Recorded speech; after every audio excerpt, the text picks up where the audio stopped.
हर पल आपके साथ। नमस्कार, हर्बल न्यूज देख रहे हैं आप। मैं हूं आपके साथ नुपुर सक्सेना। स्वागत है आप सभी का गुड मॉर्निंग भारत में। खबरों का रुख करेंगे, लेकिन इससे पहले नजर इस वक्त की हेडलाइंस पर। वीडियो कॉन्फ्रेंसिंग के जरिए पीएम मोदी स्टार्टअप उद्यमियों के साथ करेंगे संवाद। स्टार्टअप उद्यमी पीएम के सामने देंगे प्रेजेंटेशन। 6 विषयों पर दी जाएगी प्रेजेंटेशन। सपा और भीम आर्मी में गठबंधन तय। जल्द अखिलेश यादव और चंद्रशेखर कर सकते हैं ऐलान। दोनों में पिछले कुछ दिनों से चल रही बातचीत।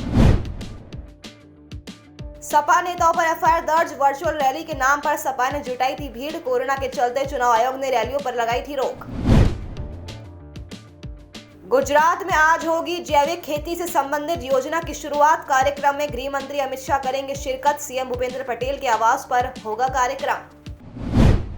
बढ़ते अब खबरों की ओर। केंद्रीय गृह मंत्री अमित शाह जैविक खेती से संबंधित एक योजना की आज शुरुआत करेंगे।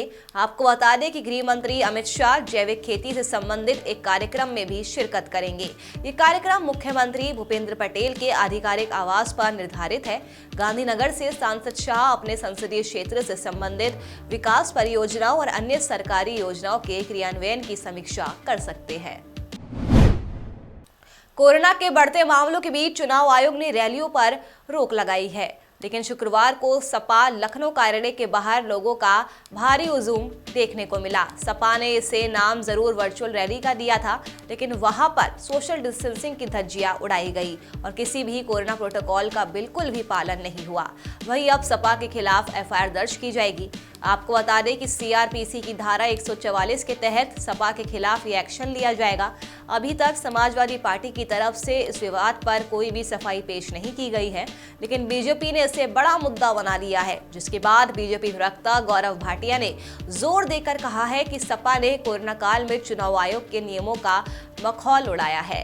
सोशल डिस्टेंसिंग के नियम को तार-तार किया गया है। इस पूरे मामले पर लखनऊ के जिला अधिकारी अभिषेक प्रकाश ने भी साफ कर दिया है कि सपा की ओर से इस कार्यक्रम के लिए कोई अनुमति नहीं ली गई थी। यूपी चुनाव में बीजेपी के कई दिग्गज सपा में शामिल हो चुके हैं। ओबीसी समाज से जुड़े कई नेताओं ने इस्तीफा दे दिया है। अब समाजवादी पार्टी में भी इस्तीफे का दौर शुरू हो गया है। सपा एमएलसी घनश्याम लोधी ने इस्तीफा दे दिया है। उन्होंने कहा है कि पिछड़ों को उचित सम्मान नहीं मिला है। उन्होंने एक चिट्ठी लिखकर अपना दर्द भी बयां किया है। वे लिखते हैं कि सपा की तरफ से दलित समाज की उपेक्षा की गई है, इसी वजह से वे इस्तीफा देने जा रहे हैं। उन्होंने जोर देकर कहा है कि समाज को उचित सम्मान नहीं दिया गया है। अब घनश्याम लोधी का अगला कदम क्या होगा, इसको लेकर सस्पेंस जारी है। अब जिस भी वजह से घनश्याम लोधी ने सपा से इस्तीफा दिया है, स्वामी प्रसाद मौर्य और बीजेपी के दूसरे विधायकों ने भी वही वजह बताकर बीजेपी का साथ छोड़ा। स्वामी ने सपा कार्यकर्ताओं को संबोधित करते हुए कहा कि बीजेपी का आगामी चुनाव में सुपड़ा साफ होने वाला है। उन्होंने तंज कसते हुए कहा कि उन्होंने जिसका साथ छोड़ा उसने सत्ता हाथ से गंवाई। उनके मुताबिक इस बार बीजेपी को ओबीसी समाज का कोई भी समर्थन नहीं मिलने वाला है। विधानसभा चुनाव से पहले पंजाब में कांग्रेस को बड़ा झटका लगा है। पूर्व केंद्रीय गृह मंत्री बूटा सिंह के भांजे और कांग्रेस के कद्दावर दलित नेता जोगिंदर सिंह मान ने मकर संक्रांति पर पार्टी से त्यागपत्र दे दिया है। मान ने पोस्ट मैट्रिक स्कॉलरशिप घोटाले के दोषियों को सजा न दिलाए जाने और फगवाड़ा को जिला न बनाए जाने का आरोप लगाते हुए कांग्रेस छोड़ने की बात कही है। मान के आम आदमी पार्टी में शामिल होने की अटकलें भी लगाई जा रही है। आपको बता दें कि मान आरक्षित हलका फगवाड़ा से कांग्रेस की टिकट के प्रबल दावेदार भी थे, लेकिन टिकट न मिलने की संभावना से नाराज बताए जा रहे थे। मान पूर्व सीएम बेअंत सिंह, राजेंद्र कौर भट्टल, हरचरण सिंह बराड़ और कैप्टन अमरिंदर सिंह की सरकार में मंत्री रह चुके हैं। मध्य प्रदेश में क्राइसिस मैनेजमेंट कमेटी की बैठक में मुख्यमंत्री शिवराज सिंह चौहान ने कहा कि स्कूलों को 31 जनवरी तक के लिए बंद किया जा रहा है। आपको बता दें कि पहली से 12वीं कक्षा तक के स्कूलों को 15 जनवरी से बंद करने का फैसला लिया गया है। इसके अलावा कुछ और सख्त फैसले भी लिए गए हैं। वहीं मुख्यमंत्री शिवराज सिंह चौहान ने मुख्यमंत्री निवास से वीडियो कॉन्फ्रेंसिंग के माध्यम से जिला, विकास खंड, ग्राम स्तर की क्राइसिस मैनेजमेंट कमेटियों के साथ बैठक की। इसमें केंद्रीय मंत्री ज्योतिरादित्य सिंधिया सहित राज्य सरकार के मंत्री, विधायक और अन्य जनप्रतिनिधि, गणमान्य नागरिक शामिल हुए। उन्होंने वैक्सीनेशन को लेकर कई जिलों को अपनी नाराजगी भी दिखाई। भारतीय सेना इस साल सेना दिवस पर डिजिटल पैटर्न के साथ एक नई वर्दी का अनावरण करेगी। आपको बता दें कि दिल्ली के करियप्पा परेड मैदान में सेना दिवस परेड पर सेना के जवान वर्दी पहनेंगे। नई वर्दी को national institute of fashion technology ने सेना के साथ मिलकर डिजाइन किया है। वहीं आजादी के बाद ये चौथी बार है जब सेना की वर्दी में बदलाव किया गया है। नई बैटल ड्रेस यूनिफॉर्म में बेहतर छलावरण के लिए ऑलिव ग्रीन और मिट्टी के रंगों का मिश्रण होगा और ये कपड़ा वर्तमान में इस्तेमाल होने वाले की तुलना में टिकाऊ, मजबूत और हल्का भी है। बता दें कि सेना प्रमुख जनरल नरवणे ने परीक्षण के लिए नई वर्दी जारी की थी। अक्टूबर 2021 में सेना कमांडरों के सम्मेलन के दौरान फीडबैक के बाद नए डिजाइन को मंजूरी दे दी गई थी। मुंबई पुलिस ने बुलीबाई ऐप मामले में दर्ज एफआईआर पर कार्रवाई करते हुए बिहार के विशाल झा और उत्तराखंड से श्वेता सिंह और मयंक रावत को गिरफ्तार किया है। श्वेता और मयंक को बीते हफ्ते 7 जनवरी को पुलिस की टीम मुंबई लेकर आई थी और दोनों को बांद्रा कोर्ट में पेश किया गया था। कोर्ट ने दोनों को जेल भेज दिया था। मुंबई पुलिस ने बताया कि बुलीबाई ऐप केस में आरोपी श्वेता सिंह और मयंक की पुलिस हिरासत गुरुवार को खत्म हो गई। ऐसे में श्वेता को कोर्ट में पेश किया गया था, लेकिन मयंक को कोरोना पॉजिटिव होने की वजह से कोर्ट में पेश नहीं किया गया। पुलिस ने दोनों की हिरासत बढ़ाने की गुजारिश कोर्ट से की, जिसके बाद कोर्ट ने दोनों की न्यायिक हिरासत को 14 दिनों के लिए बढ़ा दिया। श्वेता सिंह और मयंक की ओर से बांद्रा कोर्ट में जमानत याचिका दायर की गई है, जिस पर कोर्ट सोमवार यानी 17 जनवरी को सुनवाई करेगा। देश में कोरोना की रफ्तार बहुत तेजी के साथ बढ़ रही है। आपको बता दें कि दिल्ली में पिछले 24 घंटों में 24,383 नए कोरोना मामले सामने आए हैं। साथ ही एक दिन के अंदर 34 मौतों की भी पुष्टि हुई है। इस दौरान पॉजिटिविटी रेट 30.64% दर्ज की गई। वहीं 26,236 लोग रिकवर भी हुए हैं और एक्टिव केस की संख्या घटकर 92,273 हो चुकी है। मुंबई में पिछले 24 घंटे के अंदर 11,317 नए कोविड केस सामने आए हैं। साथ ही एक दिन के अंदर 9 मौतें भी हुई। इस दौरान यहां पॉजिटिविटी रेट 21% दर्ज किया गया। वहीं बेड ऑक्यूपेंसी घटकर 16.8% हो चुकी है। इससे पहले राजधानी मुंबई में कोरोना के 13,702 नए संक्रमित मरीजों की पुष्टि हुई थी। इस दौरान पॉजिटिविटी रेट 21% और बेड ऑक्यूपेंसी दर 17 की गई थी। देश में पिछले 24 घंटों में कोरोना से 137 मरीजों की मौत की पुष्टि हुई है, जिससे मरने वालों की कुल संख्या बढ़कर 4,85,615 तक पहुंच चुकी है। वहीं गुजरात की अगर बात करें तो गुजरात में भी कोरोना वायरस से अब कोहराम मचना शुरू हो चुका है। आपको बता दें कि यहाँ सक्रिय मरीजों का आंकड़ा 50,000 के पार जा पहुंचा है। राज्य में 8 महीनों में पहली बार 24 घंटे के दौरान 11,000 से ज्यादा नए मरीज मिले हैं। इसके अलावा 6 महीने बाद पहली बार एक दिन में 5 मौतें दर्ज हुई। सक्रिय मरीजों में सबसे आगे अहमदाबाद है। इसके अलावा नए मिल रहे मरीजों के लिहाज से भी यही शहर सबसे आगे है। वहीं गुरुवार को 3,673 मामले दर्ज किए गए। इसके अलावा सूरत में 2,933, राजकोट में 440, वलसाड में 337, गांधीनगर में 319 मामले सामने आए। गुजरात से राकेश कोसाई की रिपोर्ट। जिले के पेटरवार प्रखंड के तकहा गांव के रहने वाले 55 वर्षीय दुलार चंद मुंडा पिछले 5 सालों से गंभीर रूप से बीमार थे। वे बेड से हिल भी नहीं पा रहे थे। इसी बीच 6 जनवरी को कोविड वैक्सीनेशन टीम ने उन्हें कोविशील्ड का टीका लगाया। इसके बाद 9 जनवरी को वे उठकर खड़े हो गए और अपने पैरों पर चलने लगे।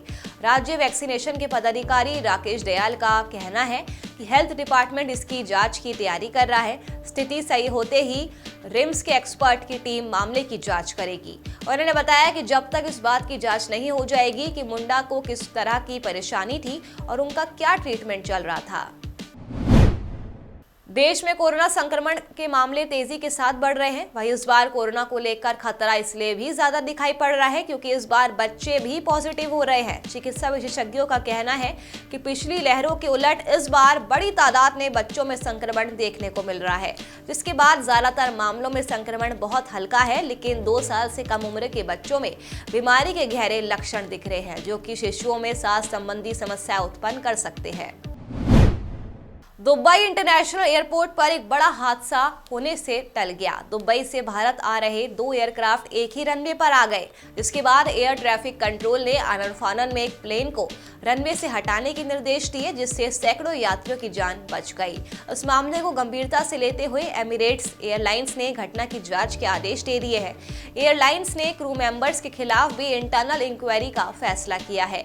बता दें कि फ्लाइट EK 524 दुबई से हैदराबाद के लिए टेक ऑफ उसे करना था। इसके अलावा फ्लाइट EK 568 को दुबई से बेंगलुरु के लिए उड़ान भरनी थी। दोनों फ्लाइट के टेक ऑफ के समय में 5 मिनट का अंतर था, लेकिन दुबई हैदराबाद फ्लाइट जब टेक ऑफ के लिए तैयार थी, तभी चालक दल ने देखा कि उसी दिशा में एक और विमान तेजी के साथ आगे बढ़ रहा है। इसके बाद तुरंत एयर ट्रैफिक कंट्रोल को सूचना दी गई। ATC ने तत्परता दिखाते हुए इस फ्लाइट को रनवे से हटाकर टैक्सी वे पर ले जाने का निर्देश दे दिया।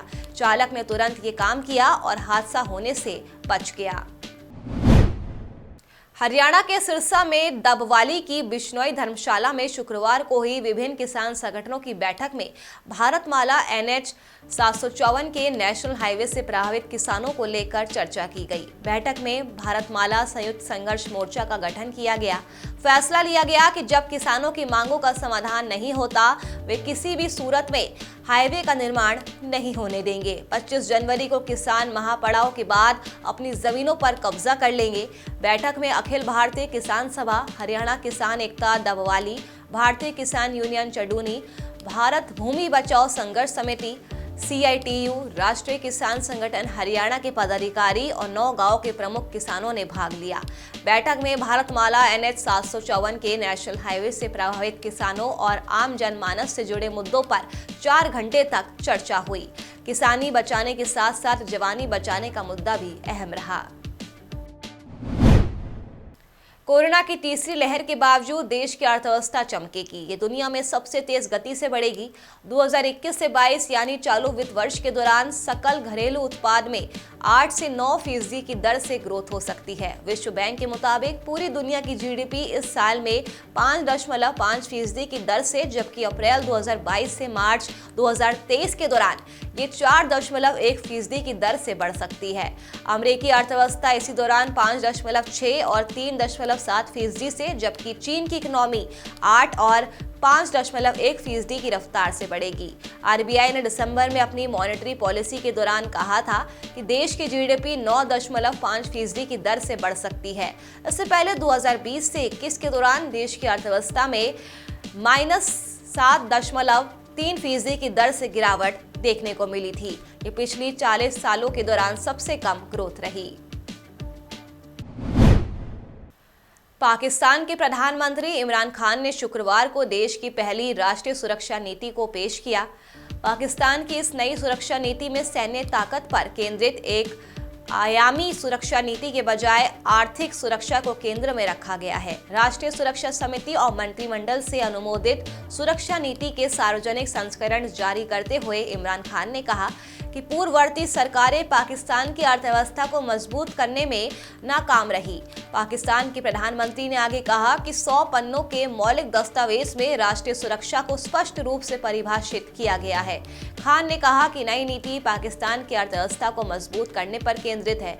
उन्होंने कहा कि हमारी विदेश नीति आगे चलकर आर्थिक कूटनीति पर भी अधिक ध्यान देगी। इमरान ने आगे कहा कि समावेशी विकास की जरूरत है, लेकिन पाकिस्तान को अंतर्राष्ट्रीय मुद्रा कोष जैसी संस्थाओं से कर्ज लेना पड़ा है। इस पर उन्होंने अफसोस जताया कि देश के पास खुद को आर्थिक रूप से सुरक्षित करने की कभी कोई योजना थी ही नहीं।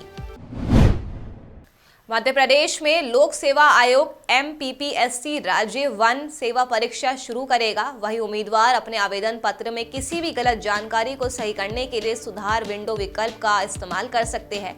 विंडो आज 15 जनवरी 2022 को खुलती है और 11 फरवरी 2022 को बंद होती है। उम्मीदवार अपने संबंधित प्रोफाइल को अपडेट भी कर सकते हैं।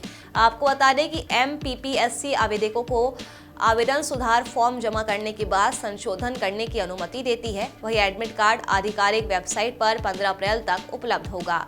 MPPSC अधिकारियों के अनुसार 2022 MPPSC राज्य 1 सेवा परीक्षा के परिणाम 24 अप्रैल 2022 को घोषित होंगे।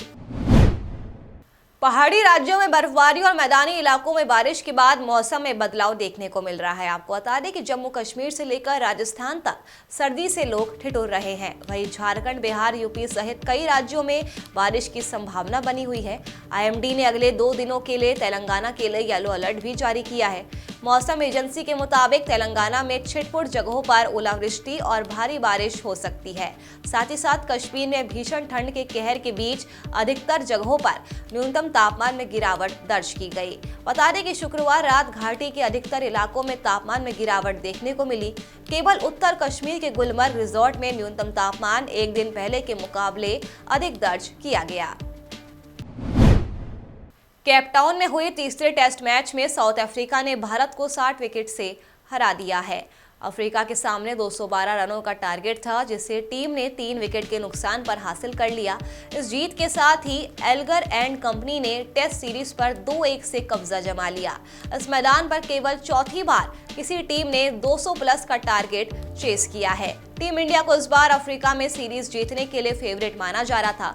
सेंचुरियन टेस्ट जीतकर टीम ने इस बात को सही साबित भी किया, लेकिन इसके बाद जोहान्सबर्ग और केपटाउन में हार के चलते टीम सीरीज पर कब्जा नहीं जमा सकी। चलिए फिलहाल के लिए गुड मॉर्निंग भारत में मेरे साथ बस इतना ही। देश और दुनिया की तमाम खबरों के लिए आप देखते रहिए हरपल न्यूज। नमस्कार।